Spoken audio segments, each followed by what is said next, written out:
उसकी रानी का नाम चिंता देवी और मंत्री का नाम सुधाकर। ये नाम फिर सुन लो, नाम याद रहेंगे तो पूरी कहानी आखिर तक समझ में आएगी। कौशलपुर राजधानी में दिवाकर राय नाम का राजा राज करता था। उसकी रानी का नाम चिंता देवी और मंत्री का नाम सुधाकर। महाराज दिवाकर राय काफी उम्र के हो जाते हैं, लेकिन महारानी चिंता देवी के गर्भ से कोई संतान पैदा नहीं हुई। बुढ़ापे में उस परम पिता परमात्मा की कृपा बरसी तो क्या होता है, धरती उम्र भूप के ऊपर, धरती उम्र भूप के ऊपर, धरती उम्र भूप के ऊपर प्रभु की कृपा महान हुई, महारानी चिंता के गर्भ से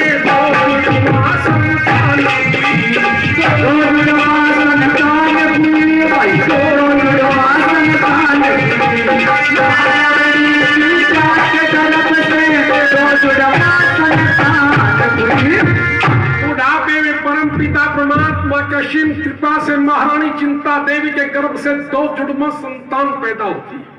2 जुड़वा संतानों में एक लड़का और एक लड़की। दोनों बहन भाई बहुत सुंदर थे, एक जैसी मिलती जुलती शक्ल थी। हर एक आदमी पहचानता था कि लड़का कौन सा है और लड़की कौन सी है। महाराज दिवाकर राय अपने बुढ़ापे की दोनों संतानों से बड़ा प्यार करते थे और दोनों बहन भाइयों के नाम भी निकाले महाराज ने। क्या नाम निकाले, तो रत्न कमर और रत्न सेन, रत्न कमर और रत्न सेन, रत्न कमर और रत्न सेन सुंदरता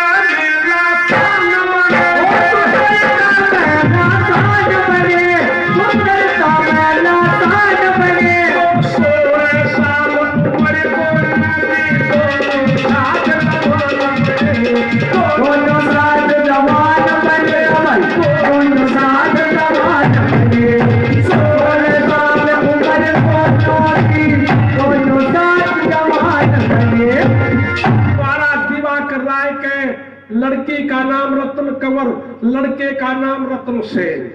और दोनों बहन भाई एक जैसी शकल सूरत के थे, बहुत सुंदर थे। और जब दोनों 15-15, 16-16 साल की उम्र के हो गए, महाराज दिवाकर राय ने दोनों का पढ़ने लिखने का प्रबंध करवा दिया। इधर से महाराज दिवाकर राय को बुढ़ापे ने दबा लिया। जब महाराज दिवाकर राय को बुढ़ापे ने दबाया, शरीर कमजोर हो गया। बुढ़ापा ऐसा ही होता है भाई, यो फल पाकता बुरा होता है। जब बुढ़ापा आ गया तो महाराज दिवाकर राय कमजोर हो गए, शरीर से कमजोर हो गए। तो महाराज बड़े विश्वासी और धर्मात्मा राजा थे। उन्होंने विचार किया, मुझे बुढ़ापे ने दबा लिया, मेरा शरीर काम का नहीं है, मैं मेरी प्रजा की सेवा भली प्रकार नहीं कर पाऊंगा। और इधर से राजकुमार रतन सेन जो छोटी उम्र का बच्चा है, तो जब तक राजकुमार रतन सेन पढ़ लिख कर विद्वान ना हो जाए, नौजवान ना हो जाए, जब तक मेरे राज्य के कार्यभार की शक्ति मंत्री सुधाकर को सौंपूंगा। महाराज दिवाकर राय बड़े विश्वासी और धर्मात्मा राजा थे। अपने मंत्री सुधाकर को अपने पास बुलाया। मंत्री सुधाकर चल कर आए। महाराज कहो मुझे क्यों याद किया? कहने लगा, रे मंत्री, मैं मुझे बुढ़ापे ने दबा लिया, मेरा शरीर कमजोर हो गया, मैं मेरी प्रजा की सेवा भली प्रकार नहीं कर पाऊंगा। राजकुमार रतन सेन भी छोटी उम्र का बच्चा है। जब तक राजकुमार रतन सेन पढ़ लिख कर विद्वान ना हो जाए, नौजवान ना हो जाए, जब तक मेरे राज्य के कार्यभार की शक्ति आपको सौंपूंगा। मंत्री सुधाकर हाथ जोड़ कर कहने लगे, महाराज जो आपकी आज्ञा होगी मैं उसका पालन करूंगा। महाराज दिवाकर राय अपनी पूरी शक्ति, पूरी पावर मंत्री सुधाकर को सौंप देता है। और मंत्री सुधाकर को राज का कार्य करते करते करीब 6 महीने बीत जाते हैं। पूरा राजा का कार्यभार मंत्री सुधाकर संभालता था, पूरी पावर मंत्री के पास थी। और 6 महीने बीत गए। एक रोज की बात, मंत्री जी रात के समय अपने मकान में सो रहा और रात के 12-1 बजे मंत्री जी की आंख खुली। रात के 12-1 बजे मंत्री जी की आंख खुली। मंत्री सुधाकर चारपाई पर बैठा हो लिया और बैठे बैठे के मन में बेईमानना और लोभ आ गया और क्या लोभ आ गया, क्या बेईमान आ गया। अरे आज तेरे पास सारी शक्ति है, इस शक्ति का फायदा उठा ले। क्या तुम महाराज दिवाकर राय को मौत के घाट उतार दे और महारानी चिंता देवी के साथ सती हो जाएंगी। राजकुमार रतनसेन को जेल में डाल दूंगा और मैं खुद कौशलपुर धनी का राजा बन जाऊंगा और राजा की बेटी 16 साल की लड़की रत्न कंवर है, उसको अपनी रानी बना लूंगा। ऐसी योजना बेईमान धर्महार मंत्री सुधाकर मन ही मन में कर रहा, लेकिन विचार करा कि ऐसा करने के लिए अकेले से बात नहीं बनेगी, तो दूसरा मददगार साथी साथ होना चाहिए। अब मंत्री जी लोभ में आ गया, सोने की कोशिश करता है, लेकिन लोभ नीच होता है, मन बेईमान होता है, लोभ में नींद नहीं आई और दूसरे साथी की तलाश में चारपाई छोड़ देता। दूसरे साथी के लिए चारपाई छोड़ी और अपने सेनापति का जा दरवाजा खटखटाया। रात को सेनापति अंदर सोया हुआ, सेनापति का दरवाजा खटखटाया। सेनापति कहने लगा कौन? मंत्री सुधाकर कहने लगा मंत्री सुधाकर। सेनापति घबरा गए, इसी क्या आपत्ति आ गई जो मंत्री जी रात के समाये। सेनापति ने झट दरवाजा खोला, कहा आओ मंत्री जी कैसे आए? कहने लगे सेनापति अगर तू मेरे को थोड़ा सा साथ दे देगा तो मैं कौशलपुर धनी का राजा बन जाऊंगा और तेरे को मेरी जगह मंत्री बना लूंगा। सेनापति को मंत्री पद का लोभ दे दिया। सेनापति ने विचार किया तेरा भी प्रमोशन होता है, सेनापति से मंत्री बनता है। कहने लगा मंत्री जी आप अगर मेरा खून लोगे मैं देने के लिए तैयार हूं। अब मंत्री सुधाकर और सेनापति दोनों मिलकर के और महाराज दिवाकर राय को मारने की योजना बनाते हैं। और क्या योजना बनाते जरा सुनिए।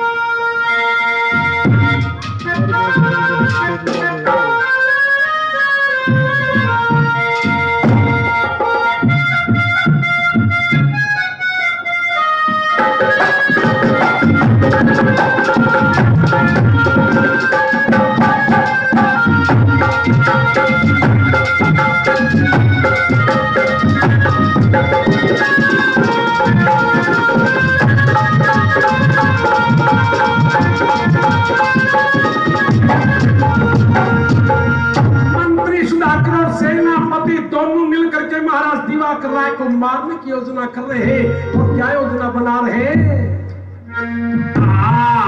वक्त बदलता रहता है,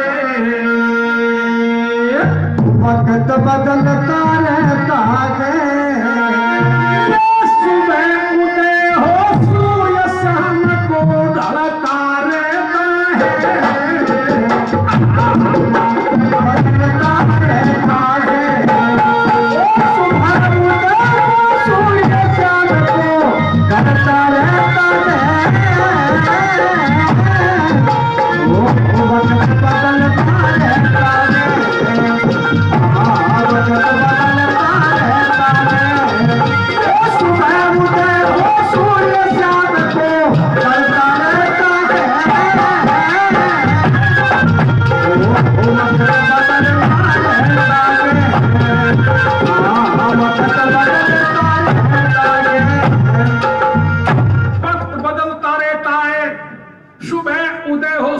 श्याम को ढलता रहता है, समय सदा किसी का बराबर ना रहा और ना रहेगा। अपने पुराने आदमी जिन्होंने अच्छे भूखे दिन देखे ढलती फिरती छाया से, अरे सुबह की छाया इधर और शाम की छाया इधर। और प्रकृति का भी नियम है, सुबह सूर्य पूर्व में उदय होता है, शाम को पश्चिम में जाके छिप जाता है। कहने का मतलब समय सदा किसी का बराबर ना रहा और ना रहेगा। लेकिन अब जिक्र है महाराज दिवाकर राय के समय का। मंत्री सुधाकर ने कैसे बदला और क्या किया?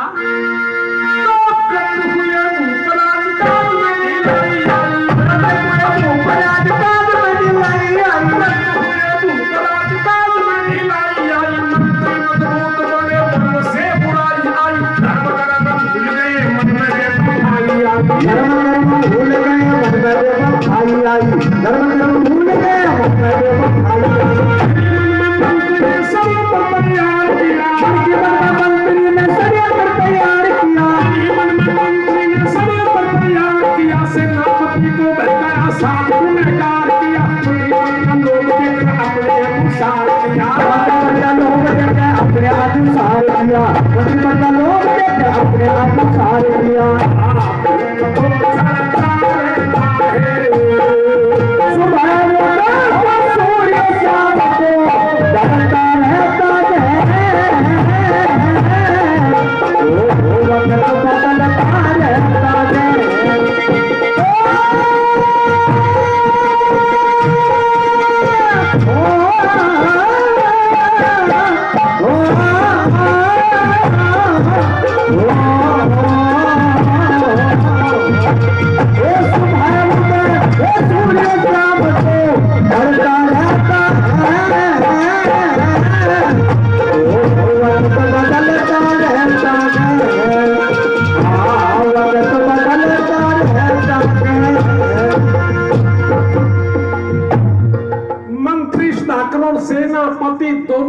दिवाकर राय को मारने की योजना बनाते हैं और दोनों मिलकर के महाराज दिवाकर राय के पास गए और जाके कहने लगे, महाराज अपनी सेना में बड़े बड़े योद्धा हैं, हथियार चलाने वाले नौजवान हैं, आप एक बार उनके हथियार चलाने की कला देखो, उन नौजवानों को आशीर्वाद दो, उनको इनाम दो ताकि उनका मनोबल बढ़े, आत्मबल बढ़े। महाराज दिवाकर राय कहने लगे, मंत्री जी मैंने सारा काम आपको तो सौंप रखा है, आप इस समय निश्चित कर लो। मंत्री सुधाकर कहने लगे, महाराज कल पूर्णमासी है, चांदनी रात होगी, ठंडा मौसम होगा, सभी नौजवान दिन छिपते ही अपने अपने हथियार लेकर के मैदान में पहुंच जाएंगे और महाराज आप मंच के ऊपर आके बैठ जाना। नौजवान बारी बारी अपने अपने हथियार चलाने की कला दिखाएंगे, आपसे आशीर्वाद लेंगे, इनाम पाएंगे। महाराज दिवाकर राय बड़े विश्वास और धर्मात्मा राजा थे। उन्होंने कहा, मंत्री जी मैं आपको मंजूरी देता हूं, मैं कल दिन छठे मंच के ऊपर आके बैठ जाऊंगा, आप अपने सभी नौजवानों को लेकर यहां आ जाना। मंत्री सुधाकर और सेनापति दोनों महाराज दिवाकर राय को तैयार करके और अपनी सेना में गए और सेना में जाकर अपने सभी नौजवानों को इकट्ठा किया। कहा, मेरे नौजवानों कल पूर्णमासी है, चांदनी रात होगी, ठंडा मौसम होगा, आप सभी दिन छिपते ही अपने अपने हथियार लेकर के मैदान में पहुंच जाना। महाराज दिवाकर राय मंच पर बैठेंगे, बारी बारी आपके हथियार चलाने की कला देखेंगे, आपको आशीर्वाद देंगे, आपको इनाम देंगे। नौजवानों को जैसा हुक्म मिला, चौई पूर्णमासी की रात शुरू हुई, दिन छिपा, सभी नौजवान अपने अपने हथियार लेकर के मैदान में पहुंच जाते। महाराज दिवाकर राय मंच के ऊपर आ बैठे, नौजवान बारी बारी अपने अपने हथियार चलाने की कला दिखा रहे, आशीर्वाद प्राप्त कर रहे। ऐसा करते करते रात बीत जाती है और सुबह के 4 बज जाते हैं। सुबह के 4 बजे का समय, सारी सेना शांत बैठी। मंत्री सुधाकर ने विचार किया, इससे बढ़िया मौका कब मिलेगा, इस मौके का फायदा उठाना। वो सुबह 4 बजे धर्महार मंत्री सुधाकर तलवार उठाता है और पैदल बदलता हुआ महाराज दिवाकर राय के मंच के पास जाता है और क्या करता है,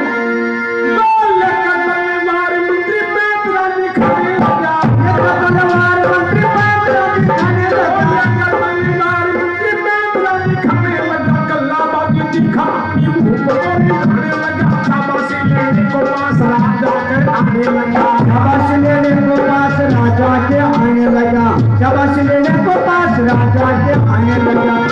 अचानक बदला भूख पर किया था, अचानक बदला भूख पर किया था, अचानक बदला भूख पर किया था, गर्दन पर पड़ा था, खंजर गया आर पार, शीश करके दूर गिरा खून की बही उधार, शीश करके दूर गिरा खून की बही उधार, शीश करके दूर गिरा खून की बही उधार।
दिवाकर राय के मंच के पास पहुंचा और जाके कहने लगा, महाराज मैं मंत्री हूं, आप आप मंच के नीचे आओ, मुझे आशीर्वाद दो।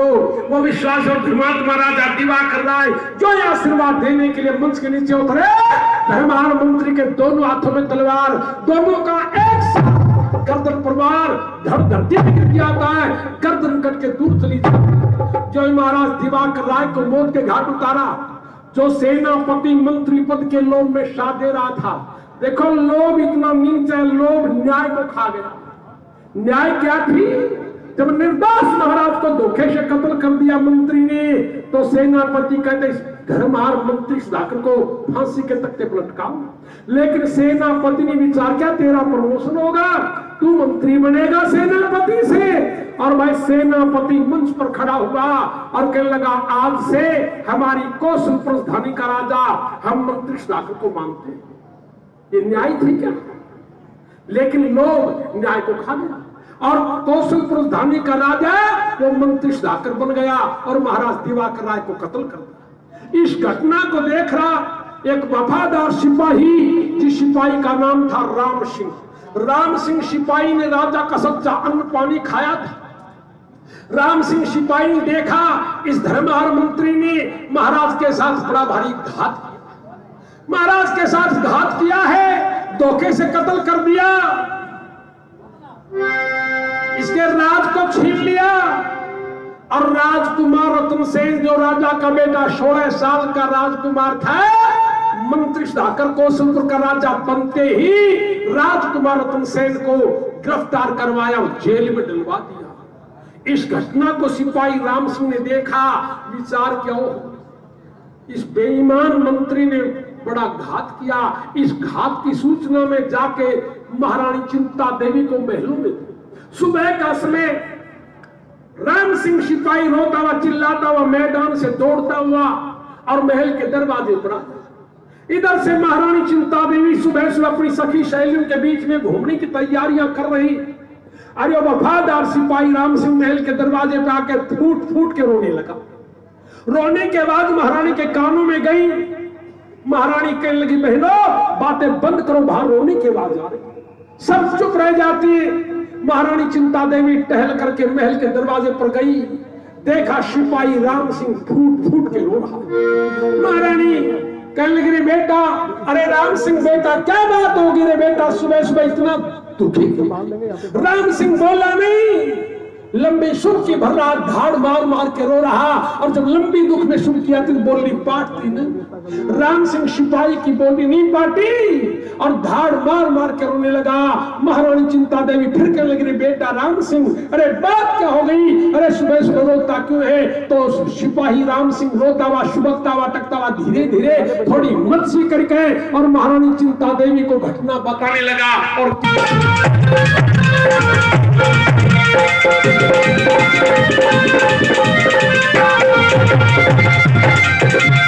सुबह सुबह क्या बात हो गई? तो राम सिंह सिपाही रोता हुआ सुबकता हुआ टकता हुआ धीरे धीरे और महारानी को रोने का कारण बता रहा।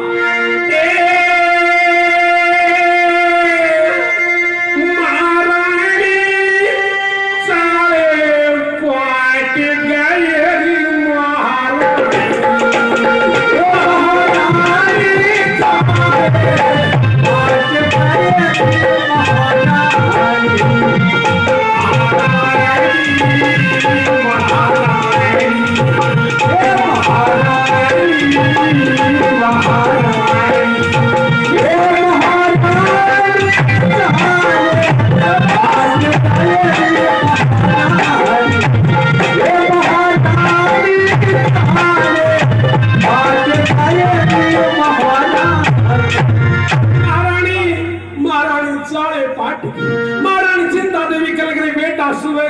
सारे पाट गए राम सिंह। तो राम सिंह सिपाही रोता हुआ सुबह की भरता हुआ धीरे धीरे क्या बोला, एक बोल को ध्यान से सुनने की कोशिश करना। राम सिंह रोता हुआ कह रहा क्या बोला, अज भी बोला आया, अज मैं भी बोला आया, अज मैं भी बोला आया, एकदम करे गया वो सफाया, एकदम करे गया वो सफाया हम हो महारानी महारानी महारानी महारानी ओ महारानी अब्बा महारानी ओ महारानी चाहे आज आए ए महारानी चाहे आज आए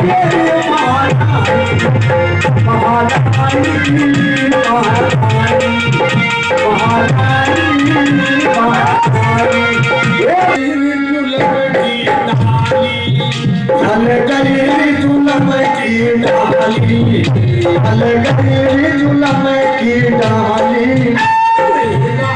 बात का माली अपने रया वो बात का माली नहीं रया वो बात का माली उन्हें अपने करना पड़ता बात का यही महारानी महारानी महारानी महारानी महारानी ओ महारानी ओ महारानी ओ महारानी चाहे आज गई महारानी ए महारानी चाहे आज गई महारानी पहरेदार सिपाही राम सिंह इतना बोला, अब तक महारानी को कोई पता नहीं चला कि क्या चाले पाट गए, कोई अंदाज नहीं आया। महारानी चिंता देवी आगे सरकी, सिपाही राम सिंह के सिर के ऊपर हाथ रखकर पुचकार जो कहने लगी, रे बेटा राम सिंह, अरे बेटा क्या चाले पाट गए राम सिंह, अरे कुछ कह तो सही, अरे बेटा कुछ बोल तो सही। जब कहने का और बोलने का जिक्र आया तो वफादार सिपाही राम सिंह फूट फूट करके रोता हुआ और महारानी को क्या बोला, बोला कहने से छाती फटती कहने से छाती फटती कहने से छाती फटती बोलने से जीवा नटती, ओ बोलने से जीवा नटती बोलने से जीवा नटती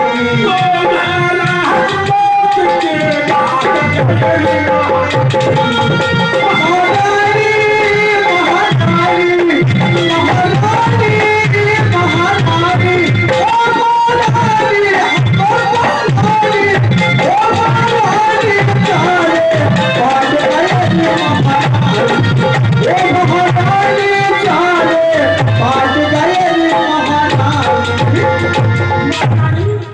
महारानी ने कहा बेटा कुछ कह तो सही, कुछ बोल तो सही। वफादार सिपाही राम सिंह लंबी सुर्खी भरता हुआ सुबहता हुआ धीरे धीरे करने लगा, महारानी महारानी कह तो मेरी छाती पाटते कहा नहीं जाता, बोल तो मेरी जीभ नाटते बोला भी नहीं जाता। महाराज दिवाकर राय मोह के भटका भाई जिसका लाभ गवो जाने। महारानी चिंता देवी ने जब समाचार सुनकर महाराज को मौत के घाट उतार दिया, महारानी एकदम बेहोश होकर धरती में गिर जाती है। तो उमराव सिंह सुने वाणी, उमराव सिंह सुने वाणी, उमराव सिंह सुने वाणी, पागल सी बन गई रानी, ओ पागल सी बन गई रानी, पागल सी बन गई रानी, सुख चाहत महारानी महारानी महारानी महारानी महारानी ओ महारानी ओ महारानी ओ महारानी चाहे आज गई महारानी